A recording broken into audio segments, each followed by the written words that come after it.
Unit and dimensions का आज दूसरा क्लास है। आज हम डिस्कस करेंगे डायमेंशनल एनालिसिस। सो डायमेंशनल एनालिसिस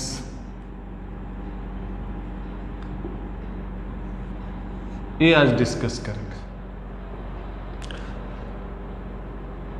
नेचर के जो फेनोमेनाज है उसको डिस्क्राइब करने के लिए हम कुछ क्वांटिटीज यूज करते हैं जिसे हम फिजिकल क्वांटिटीज कहते हैं।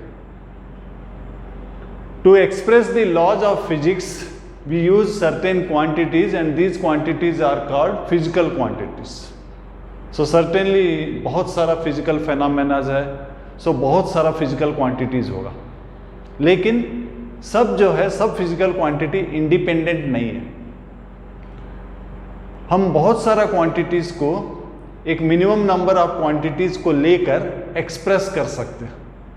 सो ये जो सेट है minimum number of physical quantities जिनको यूज करके फिजिक्स के बाकी सभी क्वांटिटीज को हम एक्सप्रेस कर सकते हैं कंसिस्टेंटली और अनएम्बिगुअसली। सो ये सेट जो है इसको हम बोलते हैं फंडामेंटल क्वांटिटीज या बेस क्वांटिटीज। तो इंटरनेशनल सिस्टम ने 7 बेस क्वांटिटीज चूज किया है जिसको लेकर हम फिजिक्स के बाकी सभी क्वांटिटीज को एक्सप्रेस कर सकते हैं। तो ये 7 फंडामेंटल क्वांटिटीज जो है ये 7 डायमेंशंस है फिजिकल वर्ल्ड का।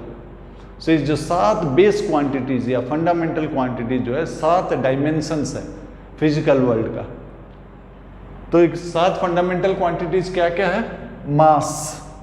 मास को हम कैपिटल M में डिनोट करते हैं और डायमेंशंस को हम ब्रैकेट में स्क्वायर ब्रैकेट में डिनोट करते हैं। मास, लेंथ,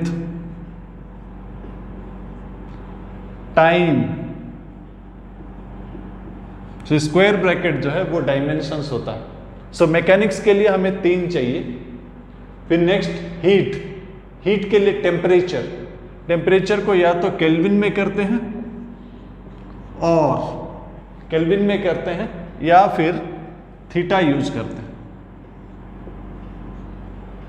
ये हो गया हीट।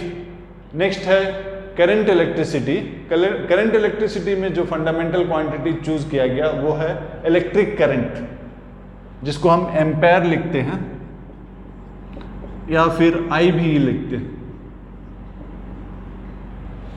उसके बाद लाइट, ऑप्टिक्स, जहां पर लाइट का इंटेंसिटी यानी कि लुमिनियस इंटेंसिटी जिसको हम CD लिखते हैं। फिर अमाउंट ऑफ सब्सटेंस या नंबर ऑफ पार्टिकल्स, जिसके लिए हम मोल यूज करते हैं। सो ये जो 7 बेस क्वांटिटीज है या फंडामेंटल क्वांटिटीज है, ये जो है 7 डायमेंशंस है इस फिजिकल वर्ल्ड का। अब अगर आप डायमेंशन चाहिए किसी भी डिराइव्ड क्वांटिटीज का, सो डिराइव्ड क्वांटिटीज का डायमेंशंस क्या होता है? Powers to which the fundamental quantities must be raised, powers to which the fundamental quantities must be raised to represent the derived unit of the physical quantity. So एक example लेते हैं। Suppose हम एक example density लेते हैं। Density क्या होता है? Mass by volume. सो मास क्या है? मास का डायमेंशंस है M। वॉल्यूम होता है length into breadth into height. अगर हम क्यूबॉइड लेंगे तो length into breadth into height. So तीनों का डायमेंशंस लेंथ है। लेंथ का भी डायमेंशंस लेंथ, ब्रेथ, हाइट, तीनों का। सो L 3 बार आ गया L3। सो पावर है ऊपर जाने से माइनस होगा और इसको हम लिख सकते हैं डायमेंशंस, डेंसिटी का डायमेंशंस हम लिख सकते हैं M L का पावर -3। T नहीं है तो हम लिख सकते हैं T का पावर 0। सो इस डिराइव्ड क्वांटिटी जो कि डेंसिटी है, इसका डायमेंशंस क्या है? Powers to which the fundamental quantities must be raised to represent the derived unit of that quantity, that physical quantity. So density का dimensions क्या है? मास का पावर रेज किया गया 1, लेंथ का पावर रेज किया गया -3 और t का पावर रेज किया गया 0. सो डायमेंशंस है m, मास का डायमेंशंस 1 है, लेंथ का डायमेंशंस -3 है और ये लेंथ, ये टाइम का डायमेंशंस जो है 0 है. सो ये डायमेंशंस है, powers to which the fundamental quantities are raised, ये डायमेंशंस. डायमेंशनल फार्मूला क्या है? ये डेंसिटी का डायमेंशनल फार्मूला है जो कि डायमेंशनली उसको रिप्रेजेंट करता है. सो ये जो है डेंसिटी का डायमेंशनल फार्मूला है. और डेंसिटी का डायमेंशनल इक्वेशन क्या है? इक्वेशन आप जानते हैं, दोनों साइड इक्वालिटी रहता है, दिस इक्वल टू दिस. सो ये डायमेंशनल इक्वेशन है. तो dimensions, dimensional formula, dimensional equation, छोटा छोटा अंतर, थोड़ा सा अंतर है. तो हम डायमेंशंस लिखे कैसा? किसी का भी डायमेंशनल फार्मूला लिखे कैसा? उसके लिए हमको उसका इक्वेशन चाहिए. हम वेलोसिटी का लिखना चाहते हैं, वेलोसिटी, हम फार्मूला लिखते हैं वेलोसिटी का. वेलोसिटी क्या होता है? Displacement by time, displacement by time. Displacement यानी कि लेंथ बाय टाइम. सो ये हो गया, m नहीं है, L-T-1. आप चाहे तो लिख भी सकते हैं m⁻�0. सो मास का डायमेंशन 0 है, लेंथ का डायमेंशन 1 है और टाइम का डायमेंशन -1. उसी तरह एक्सेलरेशन, एक्सेलरेशन होता है वेलोसिटी बाय टाइम. ऑलरेडी हम वेलोसिटी लिख चुके हैं, by time L-T-2. Next momentum.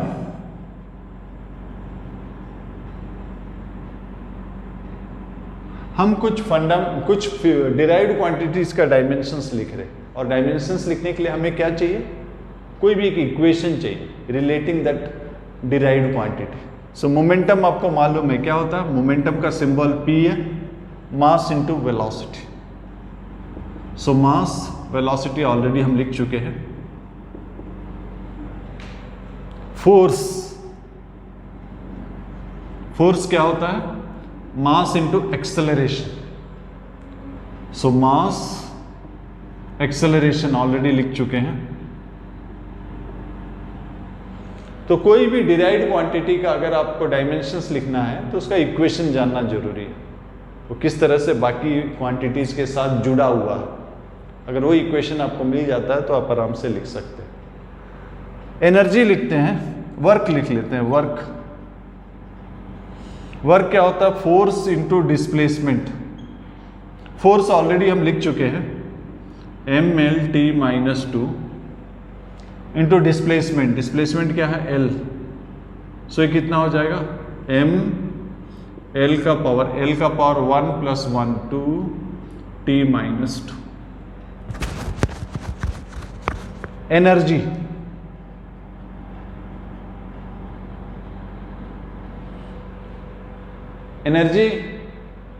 Energy क्या है? एनर्जी का कई फॉर्म है. Kinetic energy, potential energy, heat energy, sound energy, किसी भी, कोई भी एक ले लीजिए. काइनेटिक एनर्जी ले लीजिए जिसका इक्वेशन आपको मालूम है, 12 mv². सभी का डायमेंशन सेम होगा. सो हाफ का जो है डायमेंशन नहीं होता है. मास का डायमेंशन m, वेलोसिटी L-T-1 का स्क्वायर है, वेलोसिटी स्क्वायर. सो ये कितना हो गया? ये कितना हो गया? m L⁻2 T⁻². तो वर्क और एनर्जी जो है डायमेंशन सेम. सो डायमेंशंस अगर सेम है तो इसका मतलब ये नहीं कि क्वांटिटी सेम है, क्वांटिटी अलग भी हो सकता है. एक और क्वांटिटी है जिसका डायमेंशन सेम आ जाएगा इसके साथ, जिसको बोलते हैं moment of force. Moment of force. Moment of force का मतलब रोटेटिंग इफेक्ट ऑफ फोर्स, बाद में इसको आप देखेंगे, इसका नाम टॉर्क होता है। सो ये होता है फोर्स इंटू परपेंडिकुलर डिस्टेंस। सो ये भी फोर्स इंटू डिस्टेंस है, ये भी फोर्स इंटू परपेंडिकुलर डिस्टेंस है, तो सेम डायमेंशंस आ जाएगा। तो डायमेंशंस अगर सेम आता है, इसका ये मतलब नहीं कि क्वांटिटी सेम है, क्वांटिटी अलग भी हो सकता है। Angular momentum, angular momentum, angular momentum होता है मोमेंटम इनटू परपेंडिकुलर डिस्टेंस। सो मोमेंटम हमने यहां लिखा था, ये मोमेंटम है इनटू परपेंडिकुलर डिस्टेंस।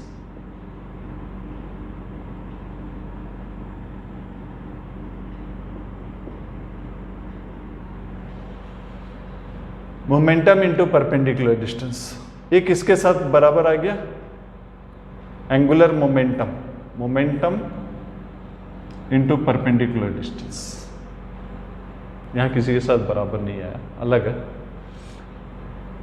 एनीवे, सो डायमेंशंस अगर सेम भी आता है तो मतलब जरूरी नहीं है कि क्वांटिटीज सेम है, क्वांटिटीज अलग हो सकता है। तो कोई कोई क्वांटिटीज का डायमेंशन नहीं भी हो सकता, जो रेशियो में, जैसे कि एंगल जो है, एंगल रेशियो है, length of arc by radius, length of arc, ये भी लेंथ है, ये भी लेंथ है। सो इसका डायमेंशंस नहीं है, सभी डायमेंशंस जीरो, मास का डायमेंशन जीरो है, लेंथ का डायमेंशन जीरो है, टाइम, लेकिन इसका यूनिट है। इसका यूनिट क्या है? रेडियन। उसी तरह आपका सॉलिड एंगल भी रेशियो होता है। क्या रेशियो होता है? सॉलिड एंगल क्या होता है? Area by R square. Area भी लेंथ स्क्वायर है, ये भी आर स्क्वायर है। सॉलिड एंगल का सिंबल फाई यूज करते हैं।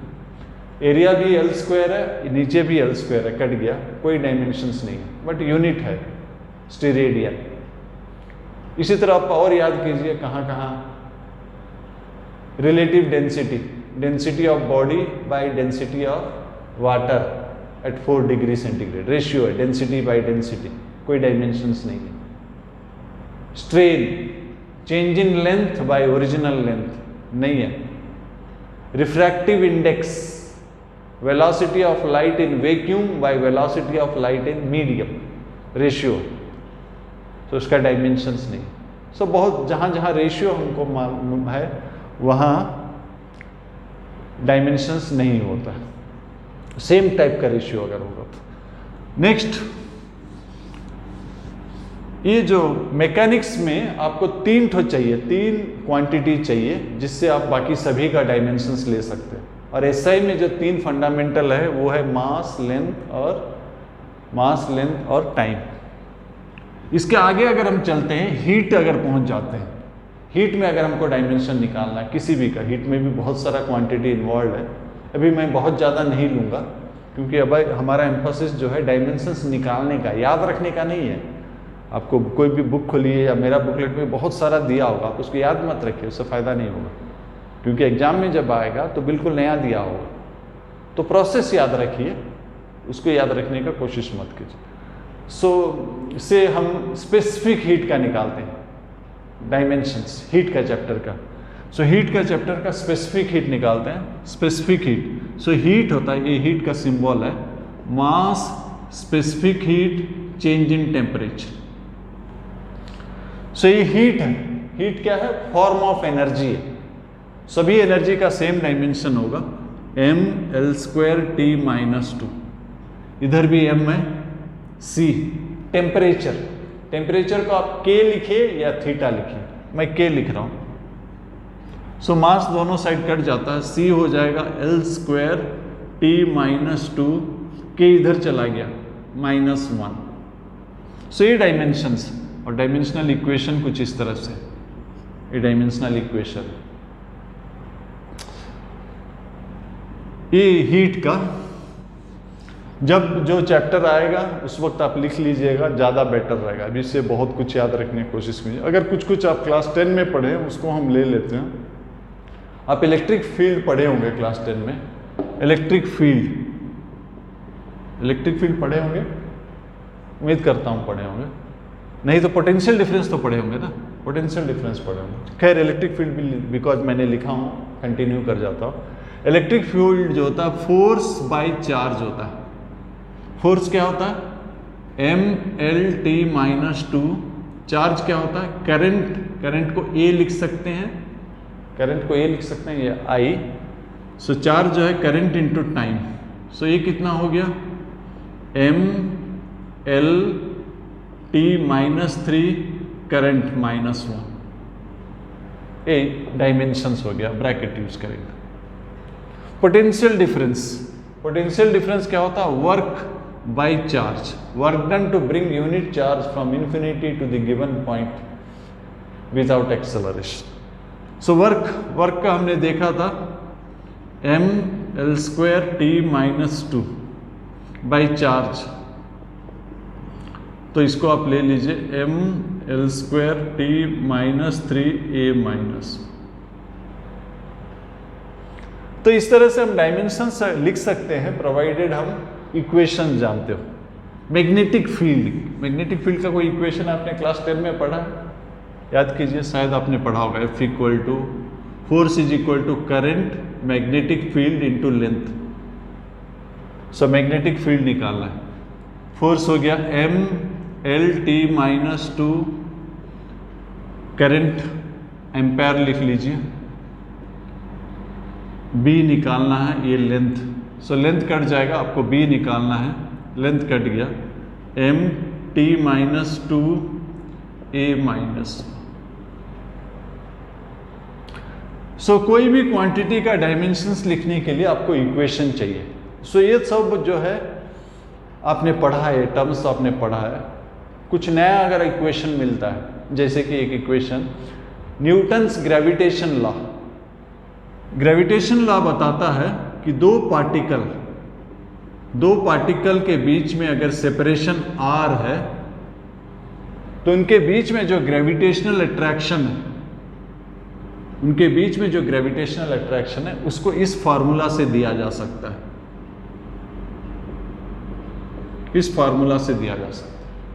और यहां पर G क्या है? Universal gravitational constant. सो इस कांस्टेंट का डायमेंशंस निकालने के लिए कहा गया। हम निकालते हैं। फोर्स हो गया mLT-2, इसको निकालना है। ये मास, ये भी मास, ये डिस्टेंस यानी कि लेंथ का स्क्वायर, क्रॉस मल्टीप्लाई कर देते हैं। m का पावर 1 है, इधर से आएगा तो -2 आएगा, सो -1 रह जाएगा। l का पावर 1 है, ये 2 है, 3 हो जाएगा। t का पावर -2। सो ये डायमेंशंस है। किसका डायमेंशंस है? Universal gravitational constant. उसी तरह अगर ये चार्ज रहता सपोज Q1 Q2, इनके बीच में जो इलेक्ट्रिकल रिपल्सन है, सेम काइंड ऑफ चार्ज में रिपल्सन होता है। तो ये जो है इसका फॉर्मूला है, फोर्स का फॉर्मूला है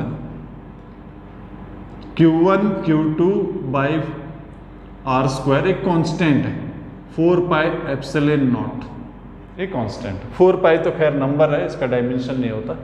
हमें पूछा गया ये जो ε0 है, जिसको बोलते हैं परमिटिविटी ऑफ फ्री स्पेस, ये ε0 इसका डायमेंशन निकालना है। तो इसको अगर हम इधर ले लेते हैं, आ जाता है Q1 Q2 by 4πr²।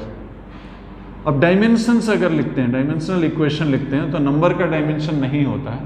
Charge का डायमेंशन जो है करंट इनटू टाइम, 4π नंबर है, इसका डायमेंशन नहीं होगा। F mLT-2 distance square L², कितना आ जाएगा? पहले m से शुरू करते हैं, m का पावर -1, फिर l का पावर 3 है, ऊपर जाने से -3, t का पावर -2 है, ऊपर में tt, सो 4 हो जाएगा, a का पावर 2, ये डायमेंशंस है, epsilon not, permittivity of free space. तो अभी हम बहुत कुछ नहीं लिखेंगे, क्योंकि जैसे जैसे हम आगे बढ़ेंगे फिजिक्स में तो बहुत सारा इक्वेशन हम फेस करेंगे, और जब भी हम इक्वेशन फेस करेंगे ये हमारे लिए बहुत आसान हो जाएगा लिखना। तो इस पॉइंट ऑफ टाइम में बहुत सारा याद रख लेना बेवकूफ़ी होगा, टाइम वेस्ट, उससे आपका एबिलिटी बढ़ता नहीं है।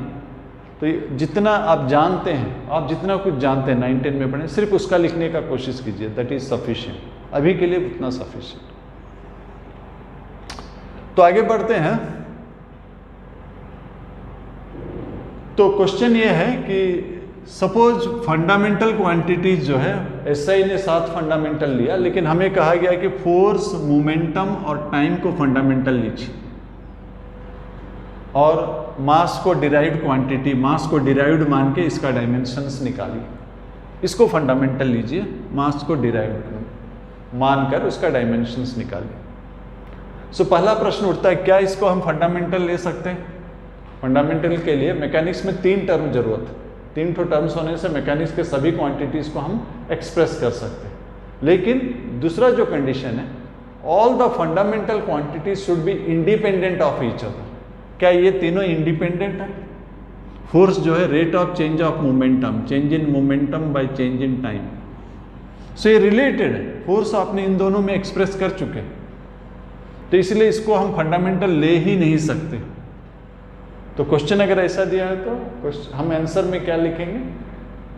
F, P and T cannot be taken as fundamental quantities because they are not independent, वो इंडिपेंडेंट नहीं है। तो नेक्स्ट है, सपोज ये नहीं दिया तो कुछ ले लेते हैं, एनर्जी, वेलोसिटी, टाइम, इनको फंडामेंटल दिया है, इनको फंडामेंटल दिया है, और आपको डिराइव करने के लिए कहा गया है मास और लेंथ को। तो क्या इनको फंडामेंटल ले सकते हैं? एनर्जी में आपका मास आ जाता है, वेलोसिटी आपका L(t-1) और AT। तो बिकॉज एनर्जी में मास आ गया, इन दोनों को कंबाइन करके ये कभी नहीं आएगा, इन दोनों को कंबाइन करने से ये कभी नहीं आएगा। इसका मतलब ये तीनों इंडिपेंडेंट है, और अगर तीनों इंडिपेंडेंट है तो उनको हम फंडामेंटल ले सकते हैं। मैकेनिक्स में 3 इंडिपेंडेंट अगर ले लेते हैं तो मैकेनिक्स का सभी क्वांटिटीज को हम एक्सप्रेस कर सकते हैं, और ये तीनों इंडिपेंडेंट है, तो हम इसको फंडामेंटल ले सकते हैं। तो फर्स्ट पार्ट हमने वेरीफाई कर लिया। आगे बढ़ते हैं। अब मास जो है derived quantity, so derived quantity का डायमेंशनल इक्वेशन लिखते हैं। सो डायमेंशनल इक्वेशन क्या होता है? Powers to which fundamentals are raised. So इसका पावर हम मान लेते हैं A रेज की है, ये डायमेंशनल इक्वेशन है। डायमेंशनल इक्वेशन और जनरल इक्वेशन में अंतर होता है। डायमेंशनल इक्वेशन मतलब दोनों साइड का डायमेंशन सेम है, वैल्यू अलग अलग भी हो सकता है। खैर, इसको हम नेक्स्ट क्लास में बात करेंगे।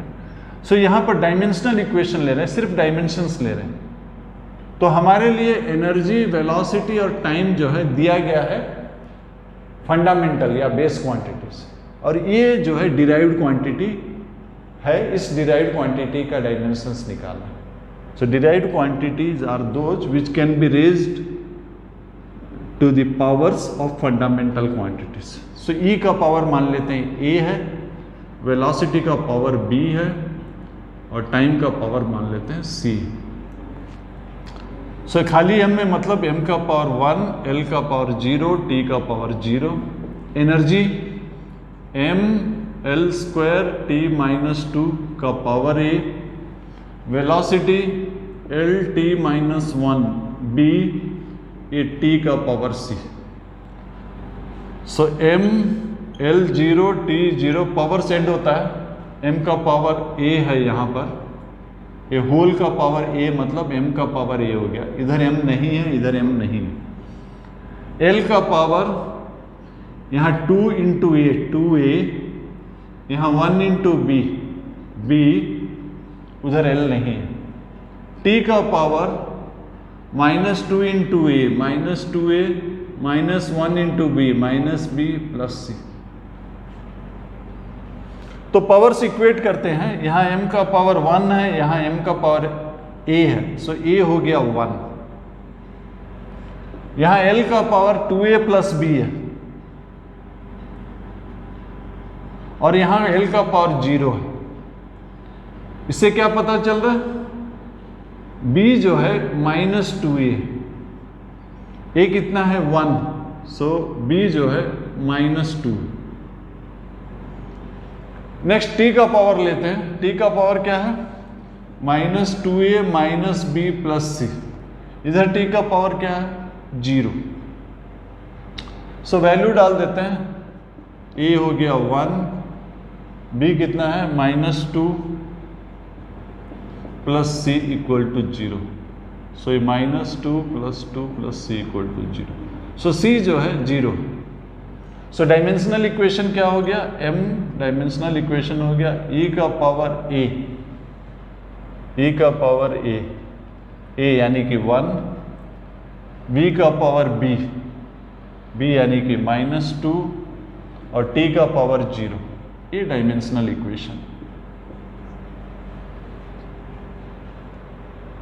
सो हमें दिया गया है कि ये 3 तो फंडामेंटल मान लीजिए। क्या आप मान सकते हैं? हमने देखा हाँ मान सकते हैं क्योंकि वो इंडिपेंडेंट है।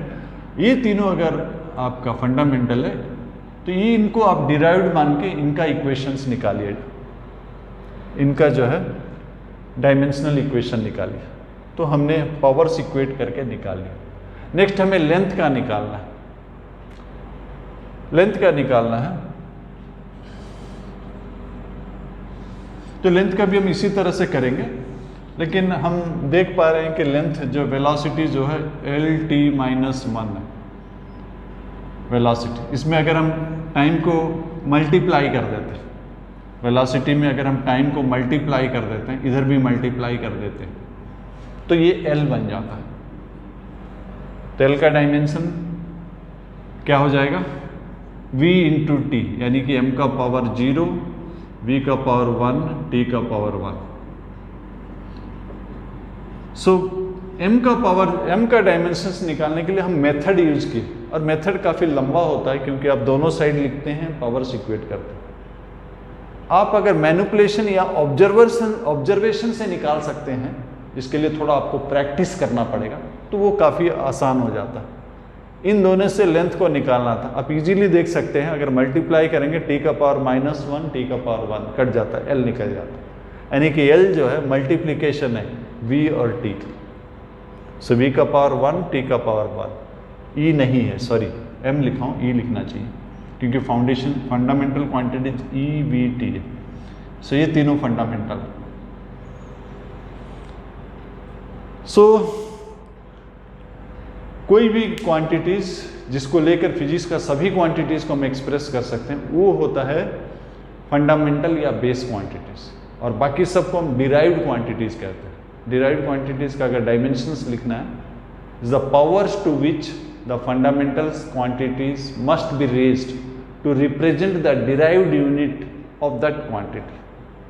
ठीक है, तो इसको फिर से एक बार आप पढ़ लीजिएगा।